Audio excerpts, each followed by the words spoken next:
ओम नमः शिवाय. ओम नमः शिवाय. ओम नमः शिवाय.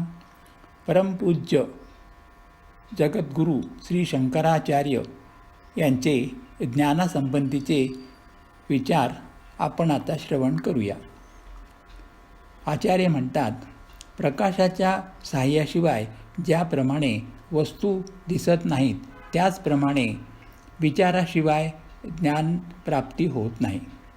सर्व काही अज्ञान निर्मित आहे.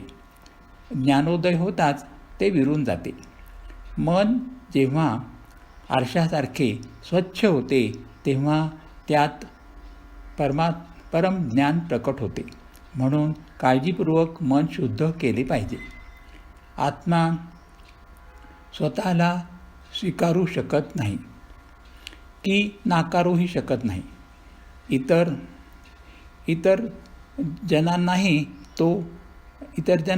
जनांनाही ते शक्य नाही. अन्य कोणतीही गोष्ट तो स्वीकारित किंवा नाकारित नाही. हे खरे ज्ञान होय. सत्य ज्ञानासारखे परम पावन दुसरे काहीही नाही. सर्व वेदांचे आणि देवांचे ते परम गुह्य आहे. संयमहीन माणसाला हे परम आणि गुह्य ज्ञान देऊ नये. वासनाशून्य आज्ञाधारक शिष्यांनाच ते द्यावे. मीच वस्तुतः आहे, कारण मी सम, शांत आणि सच्चिदानंद स्वरूप आहे. असा जो हा देह आहे, तो मी मुळीच नाही. यालाच ज्ञानीजन सत्य ज्ञान असे म्हणतात. सर्व कल्पनांपासून मी मुक्त आहे. मी अचल, असीम, पवित्र, अजर आणि अम आहे.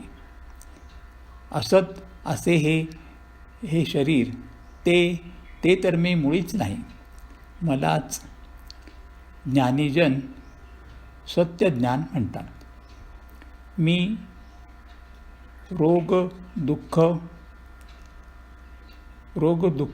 दुःखातीत आहे. मी आकलनातीत आहे. मी सर्व विकल्परहित आहे.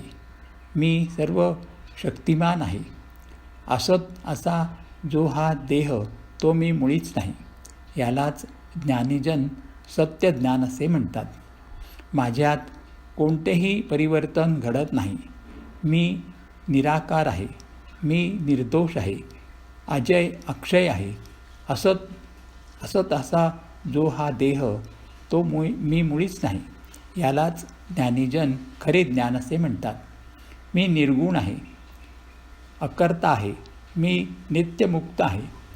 चिरंतन आणि सदा अविनाशी आहे. असत असा जो हा देह, तो मी मुळीच नाही. यालाच खरे ज्ञान असे म्हणतात. जोपर्यंत बुद्धी असते, तोपर्यंत बाह्य विषयांचे अस्तित्व असते. बुद्धीचा लय होताच बाह्य विषयांचाही लय होतो. ज्ञाता हा नेहमीच ज्ञाता असतो. म्हणून द्वंद्वाला मुळी अस्तित्वच नसते. मीच आत्मा आहे असा आत्मैक ज्ञान होताच आत्मा म्हणजे देह हा भाव नष्ट होतो. मग त्या साधकाची इच्छा असो की नसो, तो मी मनुष्य आहे या भावनेपासून मुक्त होतो. अन्न शिजवण्याचे प्रत्यक्ष कारण अग्नी होय. त्याचप्रमाणे साक्षात ज्ञान हे मुक्तीचे साक्षात कारण आहे. अन्य कर्मकांड नाही. कारण ज्ञानाशिवाय मुक्ती प्राप्त होऊ शकत नाही. सतत पुन्हा पुन्हा अभ्यास करावा, म्हणजे अज्ञानाने कलुषित झालेल्या देहस्य आत्म्याला ज्ञान शुद्ध करते आणि स्वतः नाहीसे होते. निर्मळीच्या बीचे चूर्ण ज्याप्रमाणे गढूळ पाण्याला शुद्ध करून स्वतः नाहीसे होते, त्याप्रमाणे ही क्रिया घडते. आसक्ती, द्वेष इत्यादींनी भरलेले हे जग स्वप्नवत आहे. जोपर्यंत मनुष्य अज्ञानी असतो तोपर्यंत त्याला सत्य भासते. ज्ञानोदय होताच ते सर्व मिथ्या आहे हे कळते. दोन काष्ठे एकमेकांवर घासली असता जसा अग्नी उत्पन्न होतो, तशीच सतत ध्यानाने ज्योतीला उत्पन्न करता येते. ती अज्ञानरूपी इंधनाला पूर्णपणे जाळून टाकते. सूर्योदय होताच ज्याप्रमाणे दिशाभ्रम नाहीसा होतो, त्याप्रमाणे सत्यानुभूतीचे खरे ज्ञान होताच मी माझे आदी कल्पनांनी निर्दिष्ट होणारे अज्ञान तत्काळ नष्ट होते. पूर्ण ज्ञानप्राप्ती झालेला योगी ज्ञानचक्षूंनी आपल्याच आत्म्याच्या ठायी संपूर्ण विश्व पाहतो. सर्वत्र त्याला आत्माच दिसतो, अन्य काहीही दिसत नाही. श्रवण इंद्रियांनी श्रवणादींनी प्रज्वलित झालेल्या ज्ञानाग्नीत खूप तावून सुखालून घेतल्यामुळे जीव दोषमुक्त होतो, शुद्ध होतो आणि सोन्यासारखा चमकू लागतो. ब्रह्मावर आरोपित केलेल्या उपाधींचा नाश पूर्ण ज्ञानाने होतो. तो अन्य कशानेही होत नाही. वेदात असे सांगितले आहे की जीव आणि ब्रह्म यांच्या ऐक्याची अनुभूती म्हणजेच परिपूर्ण ज्ञान होय.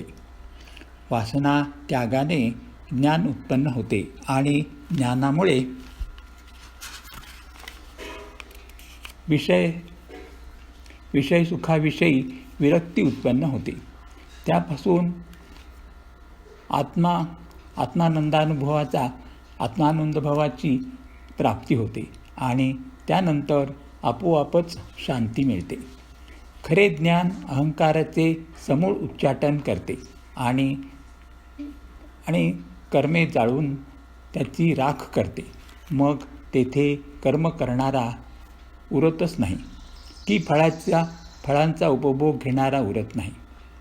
मुक्ती मिळविण्यासाठी तुम्ही गंगा सागराची यात्रा करा की व्रतांचे पालन करा की दानधर्म करा, काहीही केले तरी ज्ञानाशिवाय मुक्तीची प्राप्ती होत नाही. आत्म्याचे ज्ञान होताच अगदी तत्काळ आणि तिथल्या तिथेच अपरोक्ष अनुभूती होते. ज्ञानाने मुक्ती मिळते. ज्ञान निर्णयात्मक विधानांचा सर्व उपनिषदांनी एकमुखाने उद्घोष केला आहे. ज्ञानाचे फळ ताबडतोब मिळते.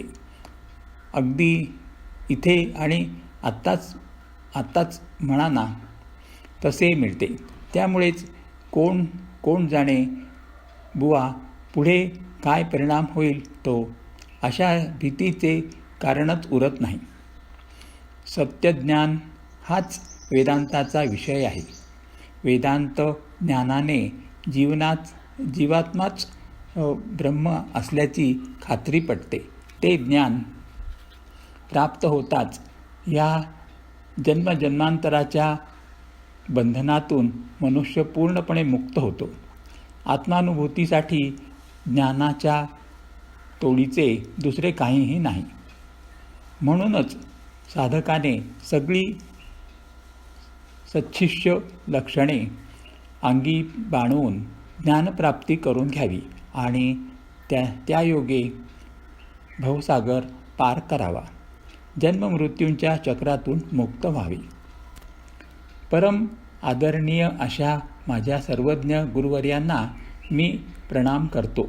त्यांनीच मला ज्ञान दिले व या अज्ञानमय भवसागरातून वाचविले. जेव्हा अज्ञानरूपी अंधकार होता तेव्हा सगळे जग मला सत्य दिसत होते, पण आता ज्ञानसूर्याचा उदय झाल्यानंतर मला काहीही दिसत नाही व खरोखर केवढी ही अद्भुत गोष्ट आहे ना. हरिओम तत्सत, हरिओम तत्सत, हरिओम तत्सत. आता आचार्यांचे आत्म्याविषयीचे त्यांची अमृतवाणी आपण श्रवण करूया. आचार्य म्हणतात, जो सत्स्वरूप आणि ज्ञानस्वरूप आहे असा त्या आत्म्याचा साक्षात्कार सतत अभ्यासाशिवाय होऊ शकत नाही. म्हणूनच परमात्मज्ञान प्राप्तीची इच्छा करणाऱ्याने आपल्या ध्येयपूर्तीसाठी परब्रह्माचे दीर्घ चिंतन करावे. एखादी सुरई किंवा कोणतेही भांडे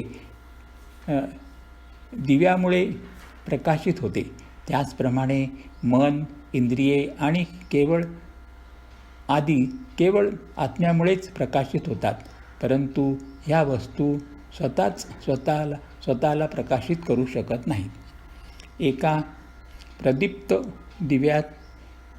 प्रदीप्त दिव्याला आपला प्रकाश दाखविण्यासाठी दुसऱ्या दिव्याची आवश्यकता नसते. आत्म्याचेही अगदी तसेच आहे. तो ज्ञानस्वरूप असल्यामुळे त्याला प्रकाशित करण्यासाठी अन्य कोणत्याही साधनांची आवश्यकता नाही. एखादा मनुष्य दोरीला साप समजतो आणि त्याला भीती वाटते, त्याचप्रमाणे आत्मा स्वतःला जीव समजतो आणि भीतीग्रस्त होतो. मी जीव नसून परमात्मा आहे हा प्रत्यक्ष बोध होताच आत्मा पुन्हा पूर्ववत निर्भय होतो. ज्ञानी माणसाने आपल्या बुद्धीचा नीट उपयोग करावा आणि संपूर्ण जगत आत्म्यात विलीन करावे आणि निरभ्र आकाशाप्रमाणे असलेल्या आत्म्याचे सतत चिंतन करावे. उषःकालाने तमाचे हरण केल्यानंतर ज्याप्रमाणे सूर्योदय होतो, त्याचप्रमाणे ज्ञानाने अज्ञान नष्ट झाल्यानंतर आत्म्याचा साक्षात्कार होतो. आत्मा हे एक सदा विद्यमान सत्य आहे, पण अज्ञानामुळे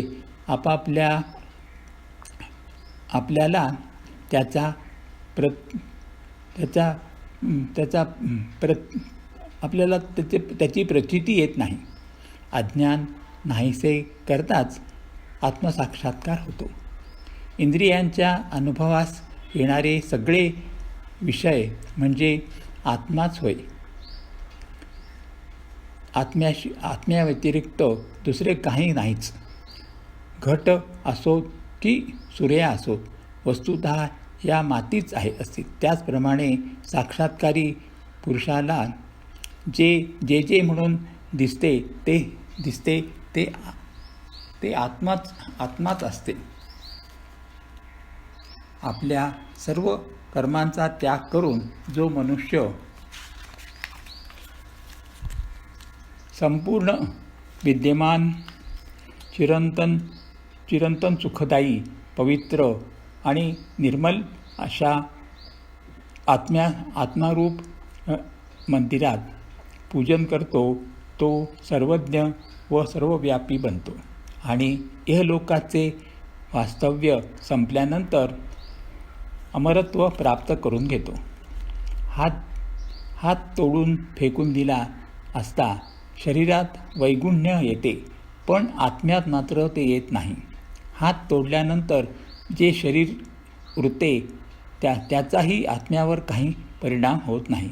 आत्मा अखंड अधिकारी आहे. मी आणि माझे यांची कल्पना ज्याला पूर्णतः निरर्थक वाटतात तोच आत्मज्ञानी होय. भूतमात्रांविषयी आत्मभाव निर्माण झाला असता कोणाला शत्रू मानणे म्हणजे अग्नीत थंडपणा इच्छिणाऱ्या सारखेच आहे. काल, दिशा, अवकाश आणि कार्यकारण भाव यांचा आत्म्याशी काही एक संबंध नसतो. त्यामुळे आत्मचिंतनात नित्य मग्न असलेल्या पुरुषाला कालादींशी काही एक कर्तव्य नसते. ज्याप्रमाणे शुद्ध आणि असीम आकाश कोणत्याही वस्तूने लिप्त किंवा दूषित होत नाही, त्याचप्रमाणे प्राणिमात्रांच्या ठायी वसत असलेला आत्माही जरा, मृत्यू आणि भय यापासून मुक्त असतो. नित्यमुक्त असा मला कोणतेही कर्तव्य उरणे शक्य नाही. कारण आत्मा हा शुद्ध ज्ञानस्वरूप असल्यामुळे अज्ञान रहित असतो. आत्मा हा निर्गुण, अवर्णनीय, निरवयव, निर्विशेष आणि शुद्ध असतो. मन आणि वाणी तिथपर्यंत पोहोचू शकत नाहीत. सर्व प्राण्यांमध्ये व्याप्त व सर्व अवस्थांचा साक्षी असा तोच एक आत्मा आहे. जागृती, स्वप्न, सुषुप्ती या ज्ञानाच्या विभिन्न अवस्था आत्मप्रकाशानेच प्रकाशित होतात. श्रुती असे म्हणते की आत्मसाक्षात्कार होताच हृदयग्रंथी तुटतात, सर्व शंका नष्ट होतात आणि कर्म थांबतात. सूर्य हा प्रकाशमय असल्यामुळे ज्याप्रमाणे त्यात अंधार राहू शकत नाही, त्याचप्रमाणे आत्मा हा चिरंतन ज्ञानस्वरूप असल्यामुळे त्यात अज्ञान राहू शकत नाही. तसेच आत्मा हा अपरिवर्तनीय असल्यामुळे त्याला स्थित्यंतर नसते. आत्म्यामध्ये तर स्थित्यंतर घडले तर तो निश्चितच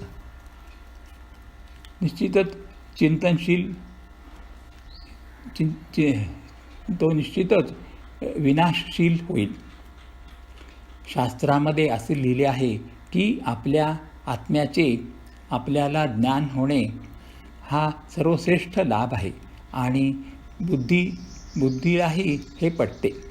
अहंकार आदी अनात्म गोष्टीला आत्मा मानणे हा काही खरा लाभ नव्हे. म्हणून मनुष्याने अनात्म वस्तूला आत्मा मानण्याच्या चुकीच्या कल्पनांचा त्याग करावा. श्रुतीवचनानुसार आत्म्याला प्रत्यक्ष ब्रह्मच मानणे. आत्मा इथेच आहे आणि आत्माच आहे.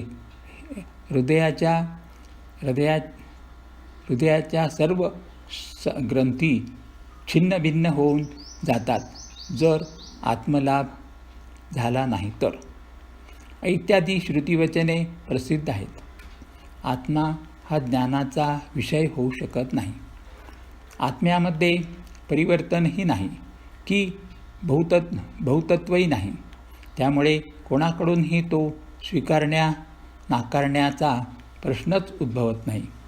मी अंतर्बाह्य आत्मा आहे.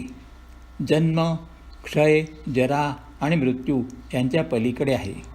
हे जो जाणतो त्याला किंचित मात्रही भीती कशी वाटणार?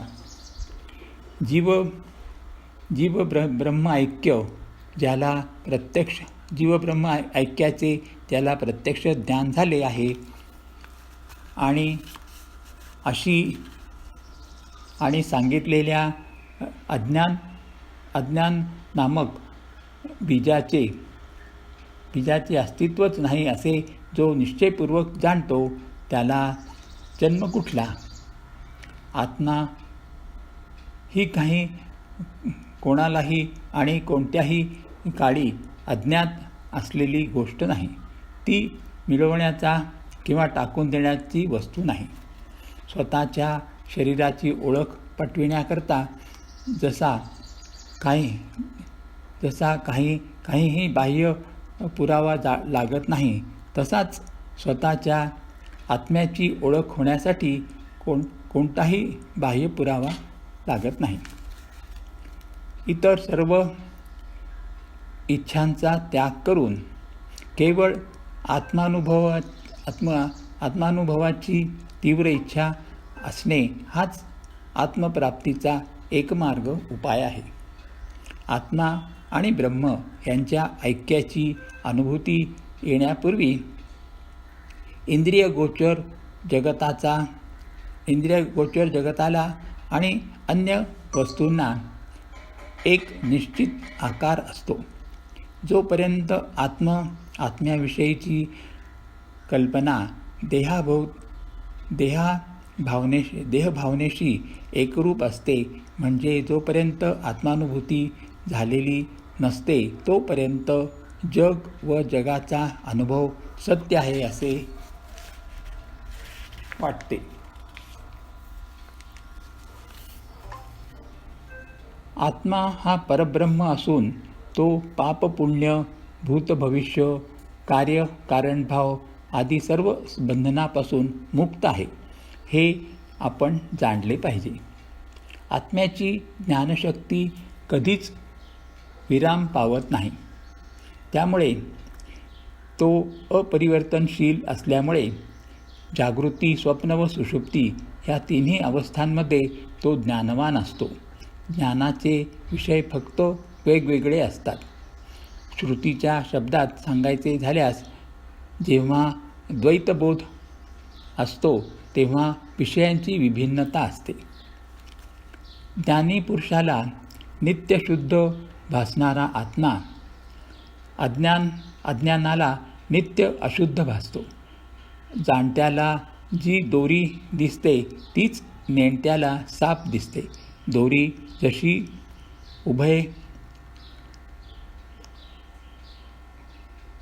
उभयविध दिसते तसेच हे आहे. परमात्मा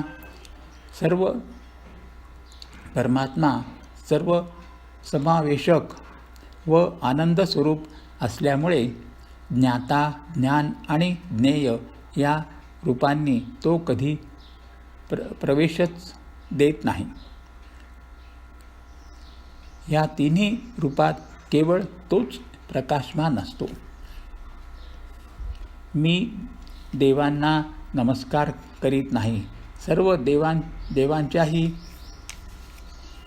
देवांचाही जो देव जो पलीकडे आहे तो देवाला नमस्कार करीत नाही.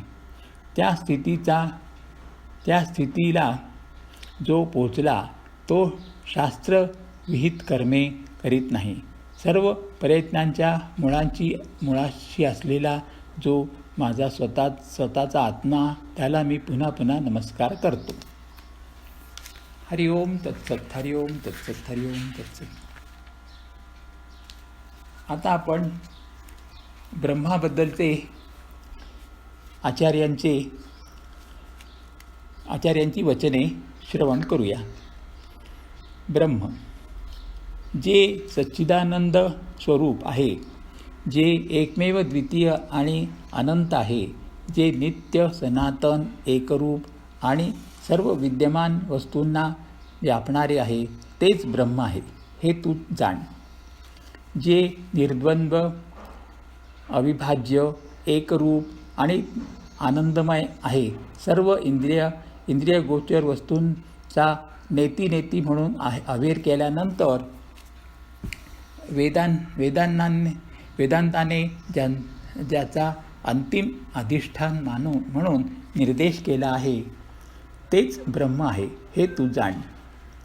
ज्याच्या प्राप्तीनंतर प्राप्तव्य असे काहीच उरत नाही, ज्या सुखानंतर अन्य कोणत्याही सुखाची वासनाच होत नाही, ज्याच्या ज्ञानानंतर ज्ञातव्य असे काहीही राहत नाही, तेच ब्रह्म आहे हे तू जाण. जे पाहिल्यानंतर अन्य काहीही पाहण्याचे उरत नाही, ज्याच्याशी एकरूप झाल्यानंतर या भवविश्वामध्ये पुन्हा जन्म घ्यावा लागत नाही, आणि जे जाणल्यानंतर जाणावयाचे असे अन्य काहीही उरत नाही, तेच ब्रह्म आहे हे तू जाण. ब्रह्मसाक्षात्कारापासून प्राप्त होणाऱ्या असीम आनंदाचा केवळ एक अंश ब्रह्मा, इंद्र आणि देवतांना चाखाव्यास मिळतो. त्या कणातील आपापल्या हिश्श्याचा ते यथाप्रमाणे उपभोग घेत असतात. सर्व वस्तू ब्रह्मव्याप्त आहेत. ब्रह्मामुळेच सर्व क्रिया शक्य आहेत, आणि ज्याप्रमाणे दुधात सर्वत्र लोणी ज्याप्रमाणे दुधामध्ये सर्वत्र पसरलेले असते, त्याचप्रमाणे ब्रह्म सर्वव्यापक आहे. जे सूक्ष्म नाही की स्थूल नाही, लघु नाही की दीर्घ नाही, जे जन्म स्थित्यंतर विरहित आहे, आणि ज्याला आकार, गुण किंवा रंग नाही, तेच ब्रह्म आहे हे तू जाण. सूर्य, चंद्रादी तेजोगोल ज्याच्यामुळे दीप्तियुक्त होतात, पण ते ज्याला आपल्या प्रकाशाने प्रकाशित करू शकत नाहीत, आणि ज्याच्यामुळे सर्व वस्तू प्रकाशित होतात, तेच ब्रह्म आहे हे तू जाण.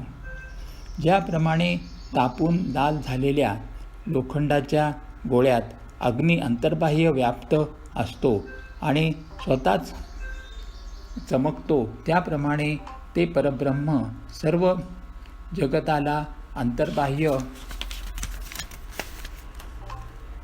व्याप्त असते आणि स्वतःच द्युतिमान असते.